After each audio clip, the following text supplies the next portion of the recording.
നമസ്കാരം. G-Mart Gulf news വീക്കിലേക്ക് എല്ലാ പ്രേക്ഷകർക്കും സ്വാഗതം. പ്രവാസ ലോകത്തെ വർത്തമാന കാഴ്ചകളും ജീവിത വിശേഷങ്ങളുമായി ഈ ആഴ്ചത്തെ ഗൾഫ് ന്യൂസ് വീക്ക് നമ്മൾ ആരംഭിക്കുന്നു.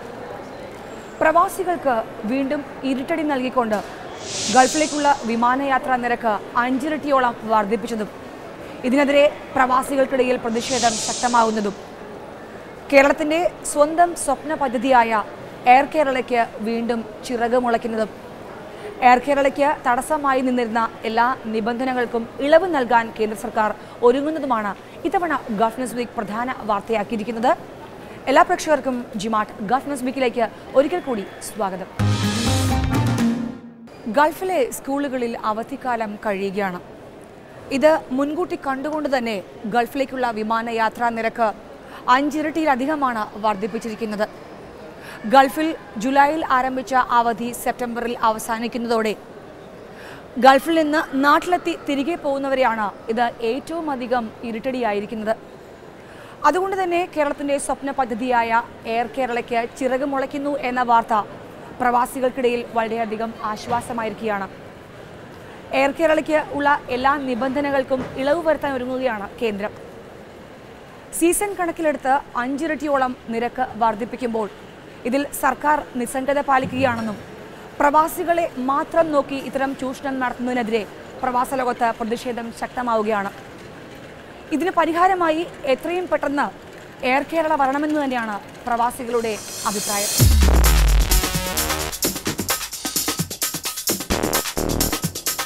പ്രവാസികളെ ചൂഷണം ചെയ്യുന്നതിൽ വിമാന കമ്പനികൾ എന്നും മുന്നിലാണ്. ഏത് മാനദണ്ഡത്തിലാണ് ടിക്കറ്റ് നിരക്കുകൾ കൂട്ടുന്നത് എന്ന് ആർക്കും അറിയില്ല. ചോദ്യം ചെയ്തിട്ടും ഫലമില്ല. വിമാന കമ്പനികൾ നിശ്ചയിക്കുന്ന തുക നൽകി യാത്ര ചെയ്യുക മാത്രമേ നിർവാഹമുള്ളൂ. കേരളത്തിൽ നിന്നും ഗൾഫ് മേഖലയിലേക്കുള്ള വിമാന ടിക്കറ്റ് നിരക്ക് സീസൺ കണക്കിലെടുത്ത് 5 ഇരട്ടിയായാണ് ഉയർത്തിയിരിക്കുന്നത്. 90% എയർലൈൻസുകളിലും സെപ്റ്റംബർ വരെയുള്ള ടിക്കറ്റ് മുഴുവൻ ബുക്കിംഗ് ആയിട്ടുണ്ട്. ഗൾഫ് രാജ്യങ്ങളിൽ ജൂലൈയിൽ തുടങ്ങിയ അവധിക്കാലം സെപ്റ്റംബറിൽ അവസാനിക്കുന്നതിനാൽ ഉണ്ടാകുന്ന തിരക്ക് മുതലെടുത്താണ് നിരക്ക് ഇപ്പോൾ വർദ്ധിപ്പിച്ചിരിക്കുന്നത്. ഗൾഫിൽ നിന്ന് അവധിക്കായി നാട്ടിലെത്തി മടങ്ങുന്നവർക്ക് ഇരുട്ടടിയായിട്ടാണ് വിമാനയാത്രാ നിരക്ക് കുത്തനെ ഉയർത്തിയിരിക്കുന്നത്.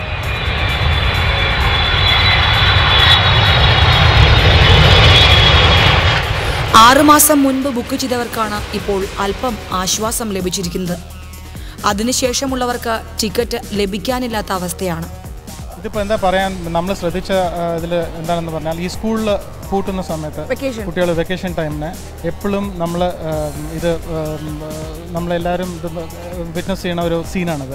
ഏത് എയർലൈൻ ആയാലും ബഡ്ജറ്റ് എയർലൈൻ ആയാലും ഏത് എയർലൈൻ ആയാലും ഈ ഒരു vacation time like June July August ആ ടൈമിന് ഒരു മാസ് ഹൈക്കായിരിക്കും റേറ്റ്സ്. സാധാരണയായി 6000 മുതൽ 9000 രൂപ വരെ ഒരു ഭാഗത്തേക്കുണ്ടായിരുന്ന നിരക്കുകൾ ഇപ്പോൾ 5 ഇരട്ടിയോളമാണ് വർദ്ധിപ്പിച്ചിരിക്കുന്നത്. ദുബായിലേക്ക് ജെറ്റ് എയർവേസ് അടക്കമുള്ള വിമാന കമ്പനികൾ ഈടാക്കിയത് 15000 രൂപ മുതലാണ്. ഈ മാസം ആദ്യം വിമാന കമ്പനികൾ ദുബായിലേക്ക് ഈടാക്കിയ നിരക്ക് 16000 രൂപ മുതൽ 20000 രൂപ വരെയാണ്. പിന്നീട് നിരക്കുകൾ കൂടിക്കൂടി വന്നു. റേറ്റ് കൂടുതലാണ്. 32,000 രൂപ 35,000 ഒക്കെ ഉണ്ട്. പക്ഷേ ഇപ്പോൾ 22,200 രൂപ ഒരാൾ ക്യാൻസൽ ചെയ്ത് പഴയ ടിക്കറ്റ് ഭാഗ്യത്തിന് കിട്ടി. ശരിക്കും റേറ്റ് എത്രയാണ് ദുബായിലേക്ക് വിടുന്നത്? ഇപ്പോൾ 8,000 രൂപക്കെല്ലാം ഞങ്ങൾ പോയിട്ടുണ്ട്. ഇത് ഈ സീസൺ കഴിഞ്ഞ് കഴിഞ്ഞാൽ ഈ സീസണിൽ എന്ന് പറഞ്ഞാൽ അവർ ഇഷ്ടംമാതിരി പൈസ അവർ തോന്നുന്ന മാതിരി പൈസ. എന്തുകൊണ്ടാണ് ഇങ്ങനെ ഇവർ കൂടുന്നത്? എന്തുകൊണ്ടാണ് ഈ സീസണിൽ അനുസരിച്ച് കൂടുന്നത്? എന്തുകൊണ്ടാണ്? അത് ചോദിക്കാനും പറയാനും ആരും ഇല്ല. ഗവൺമെൻറ് ആരും ഇടപെടുന്നില്ല. പ്രൈവറ്റ് കമ്പനി ആയതുകൊണ്ട് അവിടെ കഷ്ടപ്പെട്ടിട്ട് പിന്നെ ചൂടും ഇത് കൊണ്ടിട്ട് വെയിൽ കൊണ്ടിട്ട് അത് കഷ്ടപ്പെടുന്ന പൈസ ഈ ഒരു വർഷത്തിൽ നാട്ടിൽ വരികയാണെങ്കിൽ ഈ പൈസ ടിക്കറ്റിന് കൊടുക്കാൻ കഴിയുന്നില്ല. ഇൻഡിഗോ, സ്പൈസ് ജെറ്റ് വിമാന കമ്പനികളുടെ നിരക്ക് 36,000 മുതൽ 38,000 രൂപ വരെ ആയിട്ടുണ്ട്. ഷാർജയിലേക്ക് ഈ ദിവസങ്ങളിലെ നിരക്ക് ജെറ്റ് എയർവേസ് 37,000 രൂപയും എയർ അറേബ്യ 33,000 രൂപയും എയർ ഇന്ത്യ എക്സ്പ്രസ് 35,000 എന്നിങ്ങനെയാണ്.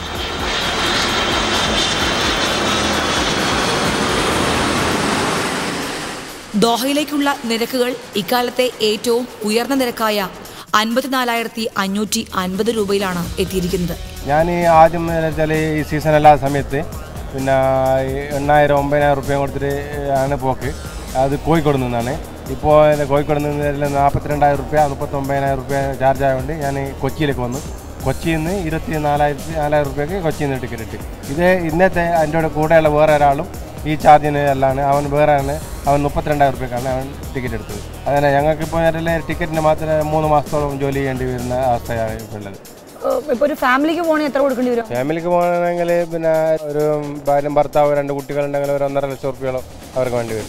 ഞാനിപ്പോൾ അങ്ങ് ഇങ്ങോട്ട് വരുമ്പോൾ റിട്ടേൺ ടിക്കറ്റിന് ആവശ്യപ്പെട്ട് റിട്ടേൺ ടിക്കറ്റ് അവർ തന്നില്ല. ഈ സമയമാണ് വേണ്ടി ബ്ലോക്കാക്കിയിട്ട് ടിക്കറ്റ്. ഞാൻ വരുന്ന സമയത്ത് പൈസ കുറവാണ്. അപ്പോൾ ഈ സമയത്ത് റിട്ടേൺ അങ്ങോട്ട് പോകുമ്പോൾ പൈസ കൂടുതൽ എടുക്കാൻ വേണ്ടിയിട്ട് അവർ ടിക്കറ്റ് ബ്ലോക്കാക്കിയിരുന്നു. നമ്മുടെ സ്വന്തം വിമാന കമ്പനിയായ എയർ ഇന്ത്യ ഈ സെക്ടറിൽ നിരക്ക് വളരെ അധികം ഉയർത്തിയിട്ടുണ്ട്. എമിറേറ്റ്സ് എയർലൈൻസിന്റെ ദുബായ് നിരക്ക് ഈ മാസം അവസാനത്തേക്ക് 54,855 ആയിട്ടുണ്ട്. അബുദാബി, മസ്കറ്റ് എന്നിവിടങ്ങളിലേക്ക് വിവിധ വിമാന കമ്പനികൾ 35,000 മുതൽ 43,000 രൂപ വരെയുള്ള ഉയർന്ന നിരക്ക് ഈടാക്കി. കുവൈറ്റിലേക്ക് ഇതേ നിരക്കുകൾ തന്നെയാണ് യാത്രക്കാരിൽ നിന്നും ഈടാക്കുന്നത്. മുൻകാലങ്ങളിൽ സീസൺ അനുസരിച്ചാണ് നിരക്ക് വർദ്ധിപ്പിച്ചിരുന്നതെങ്കിലും ഇപ്പോൾ യാതൊരു മാനദണ്ഡങ്ങളും പാലിക്കാതെയാണ് വിമാന കമ്പനികൾ നിരക്ക് വർദ്ധിപ്പിക്കുന്നതെന്ന് പ്രവാസികൾ പറയുന്നു. ഞങ്ങൾക്ക് പ്രതികരിക്കാനുള്ളത് ഇതുപോലുള്ള നിയന്ത്രണമില്ലാത്ത ടിക്കറ്റ് വർധന എത്രയും വേഗം നിയന്ത്രിക്കണം. അത് നമ്മുടെ സർക്കാർ തന്നെ അതിന് മുൻകൈ എടുക്കാതെ ഇതുപോലെ സർക്കാർ ലേസിയായിട്ട് അതിന് മൈൻഡ് ചെയ്യാണ്ട് നമ്മൾ ഇപ്പോൾ സാധാരണക്കാർക്ക് വളരെ ബുദ്ധിമുട്ട്. ഇവിടെയും ജീവിക്കാൻ പറ്റില്ല, അവിടെയും ജീവിക്കാൻ പറ്റില്ല. അത് നമുക്ക് ഒരിക്കലും അഫോർഡബിൾ അല്ലാത്തതുകൊണ്ട് ഞങ്ങൾ ആ കഷ്ടത്തിലാണ്. ഞങ്ങൾക്ക് പരാതികൾ പല പ്രാവശ്യം ഞങ്ങൾ ഉന്നയിച്ചിട്ടുണ്ട്. ഇതേവരെ അതിന് നല്ല റെസ്പോൺസ് കിട്ടിയിട്ടില്ല. സർക്കാർ വളരെ ഉദാസീനതയാണെന്ന് എനിക്ക് അഭിപ്രായം പറയാം. എത്ര വർഷമായി ഗൾഫിൽ? ഇപ്പോൾ ഒരു 30 വർഷമായിട്ടുണ്ട്. 30 വർഷമായിട്ട് ഗൾഫിലുണ്ടായത്. നമ്മുടെ ഈ കാലാവസ്ഥയൊക്കെ ത്യജിച്ച് നിങ്ങൾ അവിടെ പോയി ചൂടും വെയിലും കൊണ്ട് ഇത് സമ്പാദിക്കുന്നതല്ല, സമ്പാദിക്കാൻ മാത്രമല്ല നമുക്ക് ജീവിക്കണ്ടേ. വിദ്യാഭ്യാസം പിള്ളേരുടെ ഇതൊക്കെ ഓർക്കുമ്പോൾ നമ്മൾ പരമാവധി പിടിച്ചു നിൽക്കുന്നതാണ്. പക്ഷേ അവിടെയും പിടിച്ചു നിൽക്കാൻ പറ്റില്ല, ഇവിടെയും പിടിച്ചു നിൽക്കാൻ പറ്റില്ല. നാട്ടിലൊന്ന് വരണമെങ്കിൽ നമുക്കുണ്ടാകുന്ന ടിക്കറ്റ് ഫെയർ നമുക്ക് ഒട്ടും അത് അതായത് സമ്പാദിക്കുന്ന പൈസ മുഴുവൻ ഒന്നും ഏൺ ചെയ്യാൻ പറ്റില്ല. ഞങ്ങൾ അവർക്ക് ശരിക്കും അതൊക്കെ പറയേണ്ട ആവശ്യം അതാണ്. അത്രയും സങ്കടമുണ്ട്. എത്ര കൊടുത്തു? നിയർലി 1.5 lakhs കൊടുത്തു. ഈ സീസൺ വരുമ്പോഴാണ് ഇവർ ഹൈക്ക് ആക്കുന്നത്? അത് തീർച്ചയായിട്ടും അങ്ങനെ തന്നെയാണല്ലോ. ആ സമയത്താണല്ലോ ടിക്കറ്റ് ഇവർ ഓപ്പൺ ചെയ്യില്ല സിസ്റ്റത്തിൽ. ഓരോ ടിക്കറ്റ് ഓരോ സീസൺ ആകുമ്പോൾ റിലീസ് ചെയ്യില്ല. ടിക്കറ്റ് ഓപ്പൺ ചെയ്യാണ്ട് ടിക്കറ്റ് വിൽക്കുന്നതിനനുസരിച്ച് ടൈറ്റാക്കി ഇതിൻ്റെ റേറ്റ് കൂട്ടാം. അപ്പോൾ ഞാൻ 2 കുട്ടികൾക്കും എനിക്കും കൂടി മെസ്സീസ് വന്നില്ല. അപ്പോൾ 1,15,000 രൂപ കൊടുത്തിട്ടാണ് ഞാനിപ്പോൾ ടിക്കറ്റ് എടുത്തത് ശ്രീലങ്കൻ എയർവേസിന്. 3 പേർക്ക് കൂടി. എൻ്റെ ഒരു കൂട്ടുകാരൻ ഇന്നലെ ഓസ്ട്രേലിയക്ക് പോയത് 24,000 rupees up and down from Kochi to Perth to Kochi. 24,000 rupees only. ഇത് 1,15,000 rupees 3 പേർക്ക്.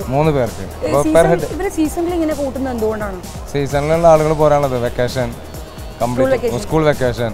ഒമാനിലെ വെക്കേഷൻ ഇതിന് 1 മാസം മുമ്പാണ് തുടങ്ങണേ. അപ്പോൾ ഒമാനിലെ സീസണായി ജൂലൈയിൽ. ഇവിടെ അങ്ങനെയല്ലല്ലോ. ഇവിടെ ഇപ്പോൾ സെപ്റ്റംബറിൽ കഴിയും. ഇപ്പോൾ ദുബായ് ഇപ്പോൾ GCCയിൽ ഒമാൻ ഒഴിച്ച എല്ലാ കൺട്രീസിലും ഇപ്പോൾ ഈ ആഗസ്റ്റ് 30 സ്കൂൾ വർക്കാണ്. അപ്പോൾ അതിക്ക് മുമ്പ് 10 ദിവസം വരെ സീസണായി. അതേപോലെ ഓണം വന്നു, ഓണത്തിൻ്റെ സീസണായി. അപ്പോൾ റിട്ടേൺ അത് കഴിഞ്ഞപ്പോൾ സീസണില്ല. അപ്പോൾ പിന്നെ 10,000 രൂപയ്ക്ക് പോയി വരാം. 10,000 രൂപ ഉണ്ടാവുള്ളൂ 1 വേ. അപ്പോൾ എന്തുകൊണ്ട് നിങ്ങൾ നേരത്തെ ടിക്കറ്റ് ബുക്ക് ചെയ്തില്ലേ? അല്ല, ഇത് വരാൻ പ്ലാൻ ആയിരുന്നില്ല. പിന്നെ ഒന്ന് വന്നു, കുട്ടികളൊന്ന് വന്നു പോയി നാട് കണ്ടുപോയിക്കോട്ടെ വെച്ച് വന്നാണ്. ഗൾഫ് യാത്രക്കാരുടെ ദുരിതം പരിഹരിക്കുന്നതിനും അമിത ചാർജ് ഈടാക്കുന്ന വിമാന കമ്പനികളുടെ ചൂഷണത്തിൽ നിന്ന് പ്രവാസികളെ രക്ഷിക്കാനും ലക്ഷ്യമിട്ടാണ് സംസ്ഥാന സർക്കാർ എയർ കേരള പദ്ധതിക്ക് തുടക്കമിട്ടത്. പ്രവാസികളുടെ നിക്ഷേപം കൂടി സ്വീകരിച്ച് കേരളത്തിൽ നിന്നും ഗൾഫിലേക്കും തിരിച്ചും ന്യായമായ നിരക്കിൽ തുടക്കത്തിൽ 3-4 വിമാനങ്ങൾ പാട്ടത്തിനെടുത്ത് സർവീസ് തുടങ്ങാനായിരുന്നു നീക്കം. എന്നാൽ തുടക്കത്തിൽ ഗൾഫ് റൂട്ടിൽ സർവീസ് തുടങ്ങുന്നതിന് 20-5 എന്ന നിബന്ധന തടസ്സമായി. ഗൾഫ് റൂട്ടിൽ പറക്കാൻ അനുമതി ലഭിക്കുന്നില്ലെങ്കിൽ എയർ കേരളയുടെ പ്രസക്തി തന്നെ ചോദ്യം ചെയ്യപ്പെടുമെന്നതിനാൽ പദ്ധതി പാതി വഴിയിൽ സ്തംഭിച്ചു. എയർ കേരള എന്നുള്ളൊരു ഈ ഒരു പദ്ധതി അത് പ്രവാസികളുടെ ഏറ്റവും വലിയൊരു സ്വപ്നമാണ്. ഇത് പാതി വഴിയിൽ ഉപേക്ഷിക്കാനുള്ളൊരു കാര്യം എന്തായിരുന്നു സാഹചര്യം? എയർ കേരള പ്രധാനമായിട്ടും നമ്മൾ പ്രവാസി മലയാളികൾക്ക് ഗുണകരമായിട്ടുള്ള പ്രൊജക്റ്റായിട്ടാണ് കേരള ഗവൺമെൻറ് അത് കൊണ്ടുവന്നത്. പക്ഷേ അതിൽ പ്രധാനമായിട്ടുള്ള കാര്യം ഇപ്പോൾ കേന്ദ്ര ഗവൺമെൻറ്റിൻ്റെ നിയമപ്രകാരം 5 വർഷം ഇന്ത്യക്കകത്ത് പ്രവർത്തിപ്പിക്കുകയും അതോടൊപ്പം തന്നെ 20 എയർക്രാഫ്റ്റുകൾ സ്വന്തമാവുകയും ചെയ്യാൻ മാത്രമേ ഇൻ്റർനാഷണൽ സെക്ടറിലേക്ക് ഫ്ലൈറ്റ് ഓപ്പറേറ്റ് ചെയ്യാൻ പറ്റുള്ളൂ. അതായത് 5/20 റൂൾ എന്നാണ് പറയുന്നത്. അപ്പോൾ ആ 5/20 റൂള് മാറ്റാത്തിടത്തോളം കാലം ഇത് നമുക്ക് പെട്ടെന്ന് ഇൻ്റർനാഷണൽ സെക്ടറിലേക്ക് ഓടിക്കാൻ കഴിയില്ല. അങ്ങനെയാണെങ്കിൽ മാത്രമാണ് സർവീസ് കൊടുക്കുക. അങ്ങനെയാണെങ്കിൽ മാത്രമേ ഇൻ്റർനാഷണൽ സെക്ടറിലേക്ക് പ്രവാസി മലയാളികൾക്ക് ഗുണകരമായിട്ട് അത് പ്രവർത്തിക്കാൻ കഴിയണമെങ്കിൽ ഈ റൂള് മാറിക്കിട്ടണം. അപ്പോൾ അതിനുവേണ്ടിയാണ് നമ്മൾ ഗവൺമെൻറ്, സംസ്ഥാന ഗവൺമെൻറ് കേന്ദ്ര ഗവൺമെൻറ്റിനോട് റിക്വസ്റ്റ് ചെയ്തിട്ടുണ്ട് ഇങ്ങനെ അത് മാറ്റണം എന്നുള്ള രീതിയിൽ. ഇന്ത്യൻ വിമാന കമ്പനികൾക്ക് വിദേശ റൂട്ടിൽ സർവീസ് നടത്തണമെങ്കിൽ ആഭ്യന്തര സർവീസിൽ 5 വർഷത്തെ പ്രവർത്തന പരിചയവും ചുരുങ്ങിയത് 20 വിമാനവും വേണമെന്ന നിബന്ധന പാലിക്കാനാകാതെയാണ് എയർ കേരള പദ്ധതി പാതി വഴിയിൽ നിലച്ചത്. ഈ നിബന്ധനകളാണ് ഇപ്പോൾ NDA സർക്കാർ ഇളവ് ചെയ്യാൻ ഒരുങ്ങുന്നത്. മാറ്റേണ്ടത് അത്യാവശ്യമാണ്. കാര്യം എന്ന് വെച്ച് പറഞ്ഞാൽ ഇപ്പോൾ ഇന്ത്യയിൽ രജിസ്റ്റർ ചെയ്യുന്ന എയർലൈൻസിന് അല്ലെങ്കിൽ കാരിയേഴ്സിന് മാത്രമേ ഈ റൂളുകൾ ആപ്ലിക്കബിൾ ആവുന്നുള്ളൂ. 5/20 എന്നുള്ള റൂൾ. നേരെ മറിച്ച് ഫോറിനിൽ രജിസ്റ്റർ ചെയ്യുന്ന അല്ലെങ്കിൽ മറ്റ് വിദേശ രാജ്യങ്ങളിൽ രജിസ്റ്റർ ചെയ്യുന്ന വിമാന കമ്പനികൾക്ക് ഏത് സമയം വേണമെങ്കിലും അത് രജിസ്റ്റർ ചെയ്ത് വളരെ പെട്ടെന്ന് തന്നെ ഇന്ത്യയിലേക്ക് ഓപ്പറേറ്റ് ചെയ്യാനുള്ള സംവിധാനമുണ്ട്. കാരണം അത് അവർക്കിത് ബാധകമല്ല. അപ്പോൾ അങ്ങനെ വരുമ്പോൾ ആ കണ്ടീഷനിൽ ശരിക്കും അത് ഇന്ത്യയിൽ രജിസ്റ്റർ ചെയ്യുന്ന കാരിയറുകളെ മാത്രമാണ് കൂടുതൽ ബാധിക്കുന്നത്. അതുകൊണ്ട് ആ റൂള് അമെൻഡ് ചെയ്യും എന്നാണ് ഒരു പ്രതീക്ഷ.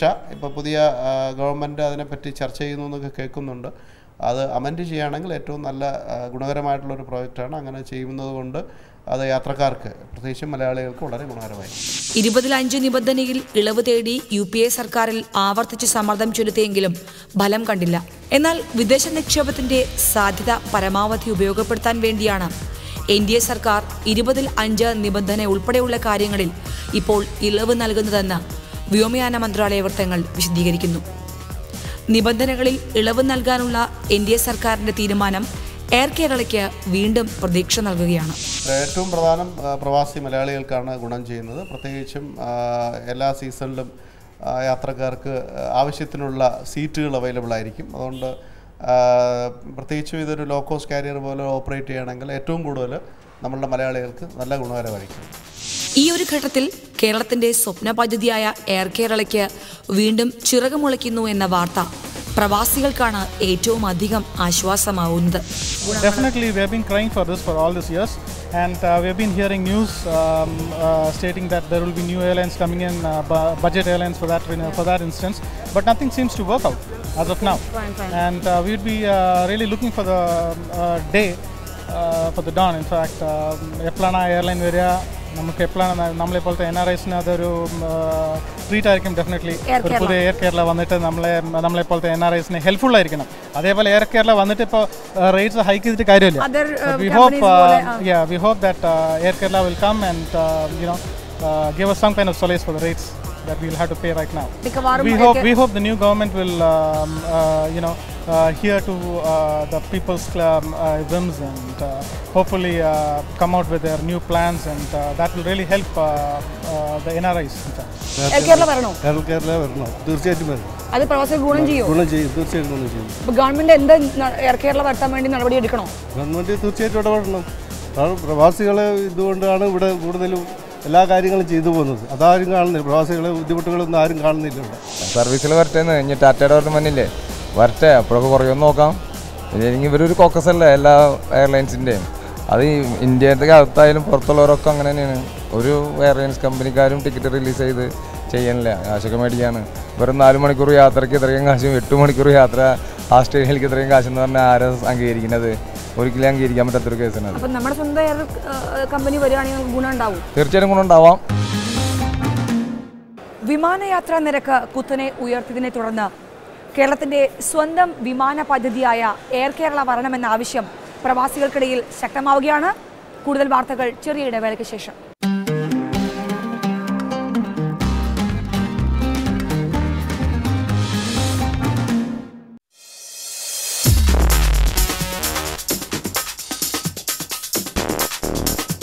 നിബന്ധനകളിൽ ഇളവ് നൽകുന്നത് സംബന്ധിച്ച തീരുമാനം കേന്ദ്ര വ്യോമയാന മന്ത്രാലയത്തിന്റെ 100 ദിന പദ്ധതികളിൽ ഉൾപ്പെടുത്തി. ഇക്കാര്യം അറിയിച്ച് വ്യോമയാന മന്ത്രാലയം പ്രധാനമന്ത്രിയുടെ ഓഫീസിന് കത്ത് നൽകി. പ്രധാനമന്ത്രിയുടെ അംഗീകാരം ലഭിക്കുന്നതോടെ ഇത് സംബന്ധിച്ച് കേന്ദ്രമന്ത്രിസഭ തീരുമാനമെടുക്കും. ഗോ എയർ ഒഴികെയുള്ള മറ്റ് ഇന്ത്യൻ വിമാന കമ്പനികളെല്ലാം 5 വർഷത്തെ പ്രവർത്തന പരിചയവും ചുരുങ്ങിയത് 20 വിമാനങ്ങളുള്ളവയുമാണ്.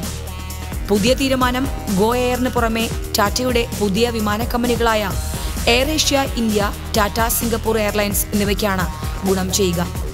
വിമാന സർവീസ് രംഗത്തേക്ക് ടാറ്റയുടെ കടന്നുവരവോടെ 20-5 നിബന്ധന നീക്കാൻ കേന്ദ്രം തയ്യാറാകുമ്പോൾ അത് കേരളത്തിന്റെ സ്വപ്ന പദ്ധതിക്കും പ്രതീക്ഷയേകുകയാണ്. ഇപ്പോൾ ഇന്ത്യയിൽ നിന്ന് ഓപ്പറേറ്റ് ചെയ്യുന്ന, അതായത് മറ്റ് വിദേശ രാജ്യങ്ങളിലേക്ക് ഓപ്പറേറ്റ് ചെയ്യുന്ന എല്ലാ എയർലൈൻസിനും ആ നിബന്ധനകൾ കഴിഞ്ഞാണ് അവർക്ക് പെർമിഷൻ കിട്ടിയിരിക്കുന്നത്. പക്ഷേ ഇനി പുതിയതായിട്ട് രജിസ്റ്റർ ചെയ്യുന്ന കമ്പനികൾക്ക് ഈ നിബന്ധന ബാധകമല്ലെങ്കിൽ പെട്ടെന്ന് തന്നെ അവർക്ക് ഗൾഫ് രാജ്യങ്ങളിലേക്കോ അല്ലെങ്കിൽ പ്രത്യേകിച്ചും മറ്റ് വിദേശ രാജ്യങ്ങളിലേക്കും പ്രവർത്തിപ്പിക്കാൻ കഴിയും. ഇപ്പോൾ വരാൻ പോകുന്ന പുതിയ കാരിയേഴ്സിനും അതോടൊപ്പം ഇപ്പോൾ നിബന്ധനകളിൽ എത്താതിരിക്കുന്ന വിമാന കമ്പനികൾക്കും അതൊരു ഗുണകരമായിരിക്കും. പുതുതായിട്ട് രജിസ്റ്റർ ചെയ്യുന്ന വിമാന കമ്പനികൾക്കും ഗുണകരമായിരിക്കും. കാരണം ഏറ്റവും കൂടുതൽ, അതായത് ഇന്ത്യയിൽ നമ്മളുടെ ജനസാന്ദ്രത ഇത്രയും ഉള്ള ഇന്ത്യയിൽ എത്രത്തോളം എയർക്രാഫ്റ്റുകൾ വന്നു കഴിഞ്ഞാലും അത് ഒരു ശരിക്കും പറഞ്ഞാൽ ഒരു വളരെയധികം ഒരു നേട്ടമായിരിക്കും. കാരണം പ്രത്യേകിച്ച് വിദേശ രാജ്യങ്ങളിലേക്ക് എപ്പോഴും യാത്ര ചെയ്യാനുള്ള സീറ്റ് അവൈലബിലിറ്റി എല്ലാ സീസണിലും ഒരുപോലെ ഉണ്ടായിരുന്ന വളരെ കൂടുതൽ യാത്രക്കാരെ ബിൽഡപ്പ് ചെയ്യാൻ കഴിയും. അതിനനുസരിച്ച് വിമാന കമ്പനികൾക്കും വയബിളായിട്ട് അത് ഓപ്പറേറ്റ് ചെയ്യാൻ കഴിയും എന്നാണ് എൻ്റെ തോന്നുന്നത്. ഇതിന് ഏറ്റവും ഒരു സൊല്യൂഷൻ എല്ലായ്പ്പോഴും കൂടുതൽ സീറ്റ് അവൈലബിൾ ആയിരിക്കുക എന്നുള്ളതാണ്. അപ്പോൾ അതിന് ഈ ഒരു നിബന്ധനയിൽ മാറ്റം വന്നു കഴിഞ്ഞാൽ കൂടുതൽ വിമാന കമ്പനികൾ മുന്നോട്ട് വരും. അതിനനുസരിച്ച് കൂടുതൽ സീറ്റുകൾ അവൈലബിൾ ആവും. അപ്പോൾ അതുകൊണ്ട് നമ്മൾ പ്രവാസികൾക്ക് വളരെ ഗുണകരമായിരിക്കും. പ്രവാസികൾക്ക് പ്രതീക്ഷിക്കാമോ? എന്താണ് സാറിൻ്റെ അഭിപ്രായം? ഇത് വളരെ ആകാംക്ഷയോടെ കാത്തിരിക്കുകയാണ്. നമ്മളെല്ലാവരും ശുഭപ്രതീക്ഷയാണല്ലോ. എല്ലാം ശുഭപ്രതീക്ഷയിൽ ഒരു മാറ്റം വരുമെന്ന് പ്രതീക്ഷിക്കാം. എന്നാൽ എയർ കേരള എന്ന് വരുമെന്നോ അത് യാഥാർത്ഥ്യമായാൽ തന്നെ പ്രവാസികൾക്ക് അത് ഗുണം ചെയ്യുമോ എന്നാണ് ഇപ്പോൾ പ്രവാസികളുടെ ആശങ്ക. അത് വന്നു കഴിഞ്ഞാലേ അതിനെപ്പറ്റി പറയാൻ പറ്റുള്ളൂ. കാരണം എന്ന് പറഞ്ഞാൽ ഇത് എല്ലാ കാര്യങ്ങളും ആദ്യം പറയുന്നത് എന്ന് പറഞ്ഞാൽ പ്രവാസികൾക്ക് സഹായത്തിന് വേണ്ടിയിട്ടാണ്. പക്ഷെ വന്ന് തുടങ്ങിയതിന് ശേഷം എയർ കേരള വരണോ? തീർച്ചയായിട്ടും വന്നു വരികയാണെങ്കിൽ എയർ ഇന്ത്യ എക്സ്പ്രസ് വന്ന പോലെ തന്നെ ആയിരിക്കാൻ ചാൻസ് ഉണ്ട്. വേറൊരു പ്രത്യേകിച്ച് പരിഗണന ലഭിക്കും തോന്നുന്നില്ല. എയർ കേരള വരണം എന്ന് ആഗ്രഹമുണ്ടോ? നല്ല രീതിയിൽ നല്ല ഫെയർ ആണെങ്കിൽ നല്ലതാണ്. സർവീസ് ലഭിക്കുന്നുണ്ടെങ്കിൽ കുഴപ്പമൊന്നുമില്ല. തീർച്ചയായിട്ടും സ്വാഗതം ചെയ്യുന്നു. അത് പറഞ്ഞത് നല്ലതായിരിക്കും. വരോ വരില്ലെന്നത് ഇതിക്ക് മുമ്പ് തുടങ്ങി 2 കൊല്ലം 3 കൊല്ലം മുമ്പ് പറഞ്ഞതല്ലേ. അപ്പം ഇനി വരോ വരില്ലെന്നത് ഇതൊക്കെ ഒരു മിനിസ്ട്രിയുടെ പവർ അല്ലേ, എങ്ങനെയാണ് അവർ ചെയ്യണത്? ഇപ്പോൾ നമ്മുടെ സെൻട്രൽ ഗവൺമെന്റ് ഇതിനൊരു പച്ചക്കൊടി കാട്ടാൻ ഒരുങ്ങുകയാണ്. കാരണം കുറെ നിബന്ധനകളിലൊക്കെ ഇളവ് വരുത്തിയിട്ടുണ്ട്. അത് വരികയാണെങ്കിൽ പ്രവാസികൾക്ക് ഗുണമുണ്ടോ? ഗുണമുണ്ടാവാം.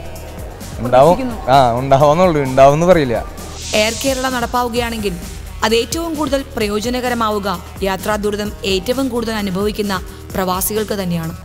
എല്ലാ വർഷവും സീസൺ വരുമ്പോൾ നിരക്ക് മിതമായി വർദ്ധിപ്പിക്കാറുണ്ടെങ്കിലും ഇത്തവണ പതിവിൽ നിന്ന് വിപരീതമായി വളരെ ഉയർന്ന നിരക്കാണ് വിമാന കമ്പനികൾ ഈടാക്കിയിരിക്കുന്നതെന്നും ഇതിൽ നമ്മുടെ സ്വന്തം വിമാന കമ്പനിയായ എയർ ഇന്ത്യയാണ് ഏറ്റവും മുന്നിലെന്നും all Kerala travel agents association president KV Murali പറയുന്നു.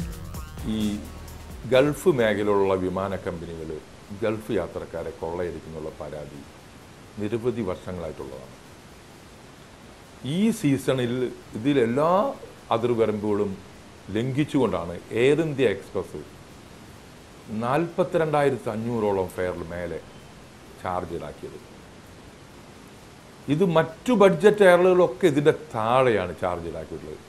അതായത് ശ്രീ AK ആൻ്റണി മുഖ്യമന്ത്രിയായിരുന്നപ്പോൾ ഈ വിമാന കമ്പനി എയർ ഇന്ത്യ എക്സ്പ്രസ് ഉദ്ഘാടനം നടത്തിയപ്പോൾ ഗൾഫ് മലയാളികളെ എയർ ഇന്ത്യ കൊള്ളയടിക്കുന്നത് അവസാനിപ്പിക്കാൻ വേണ്ടി ഫ്യൂവൽ സർചാർജിൽ സൗജന്യം അനുവദിച്ചിട്ടാണ് അന്ന് 3,750 രൂപയ്ക്കാണ് ഈ വിമാന സർവീസ് ആദ്യം ദുബായിലോട്ട് തുടങ്ങിയത്. ഈ ജൂലൈ മാസത്തിൽ പോലും തിരുവനന്തപുരം ദുബായ് സെക്ടറിൽ ഇത് 5,000-നും 6,000-നും ഇടയ്ക്കായിരുന്നു ഫെയർ. ഈ ഓഗസ്റ്റ് മാസം വെക്കേഷൻ ആരംഭിച്ച് റിട്ടേൺ തിരിച്ചു പോകൽ കൂടിയപ്പോഴാണ് ഈ ഭീമമുള്ളത്. ഇത് അവസാനിപ്പിക്കാൻ ഇവിടെ നിന്നുള്ള MP-മാർ മുഖ്യമന്ത്രി, പ്രവാസി മന്ത്രി, പ്രധാനമന്ത്രിനെയും വ്യോമയാന മന്ത്രിയുമായിട്ട് ബന്ധപ്പെട്ട് നടപടിയെടുക്കണമെന്നാണ് എനിക്ക് പറയുന്നത്.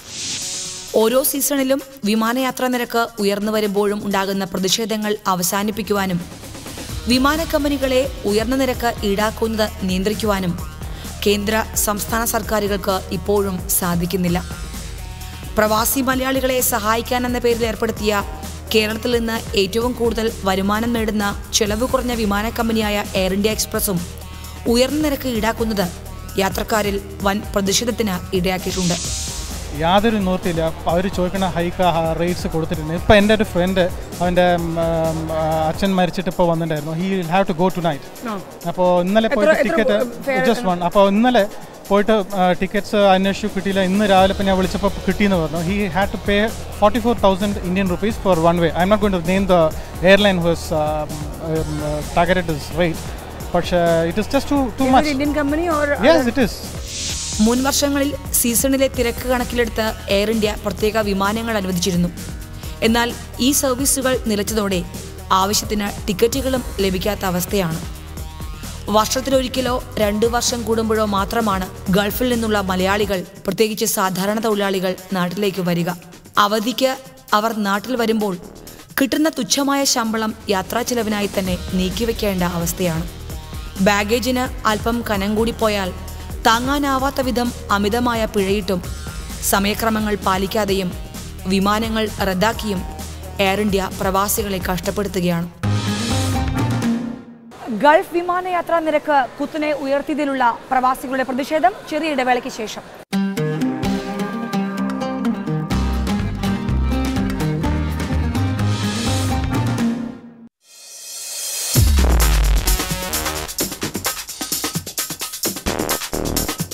നാടും വീടും നാട്ടിലെ ജീവിത സൗകര്യങ്ങളും ഉപേക്ഷിച്ച് പ്രവാസലോകത്ത് ഇത്രയും കഠിന ചൂടിൽ വിയർപ്പൊഴുക്കി സമ്പാദിക്കുന്നതെല്ലാം യാത്രാക്കൂലീനത്തിൽ ചിലവാവുന്നത് പ്രവാസികൾക്ക് സഹിക്കാവുന്നതിലപ്പുറമാണ്.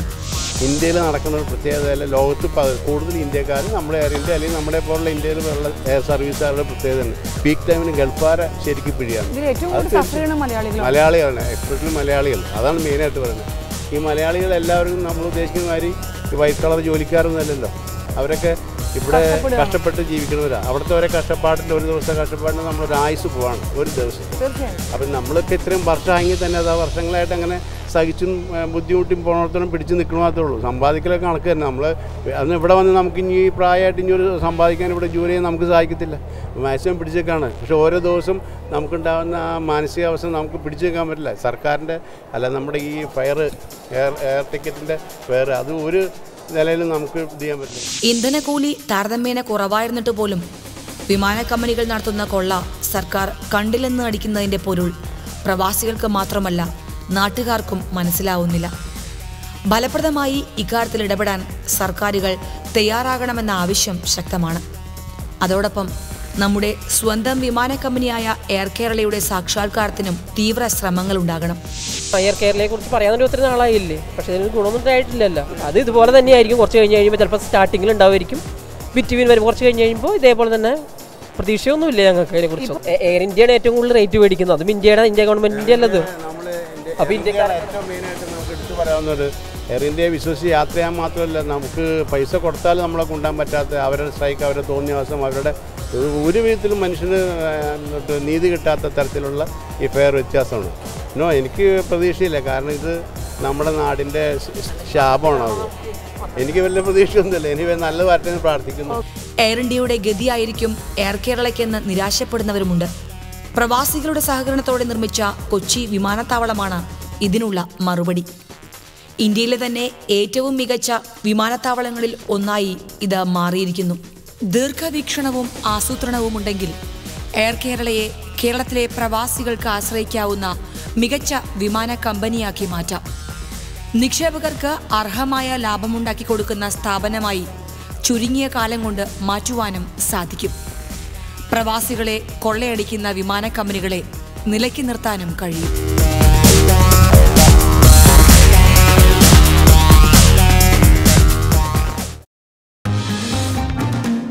ജിമാർട്ട് ഗൾഫ് ന്യൂസ് വീക്കിന്റെ ഈ ലക്കം സമാപിച്ചു. പ്രവാസ ജീവിതവുമായി ബന്ധപ്പെട്ട അനുഭവങ്ങൾ പങ്കുവയ്ക്കുവാൻ ഗൾഫ് ന്യൂസ് വീക്ക് നിങ്ങൾക്ക് അവസരം നൽകുന്നു. ഗൾഫിൽ കാണാതായവരെ സംബന്ധിച്ച വിവരങ്ങളും പ്രവാസ സംബന്ധമായ ഏത് വിവരങ്ങൾക്കും നിങ്ങളുടെ അനുഭവങ്ങളും അന്വേഷണങ്ങളും ഞങ്ങൾക്ക് എഴുതുക. ഞങ്ങളുടെ വിലാസം: പ്രൊഡ്യൂസർ ഗൾഫ് ന്യൂസ് വീക്ക്, ജീവൻ TV, പാലാരിവട്ടം, കൊച്ചിൻ 25. ഞങ്ങളുടെ mail ID gulfnewsweek@g1.tv. Telephone number 0484233815 അല്ലെങ്കിൽ 0484233816. ജിമാർട്ട് ഗൾഫ് ന്യൂസ് വീക്ക് വീണ്ടും അടുത്തയാഴ്ച ഇതേ ദിവസം ഇതേ സമയം. നമസ്കാരം.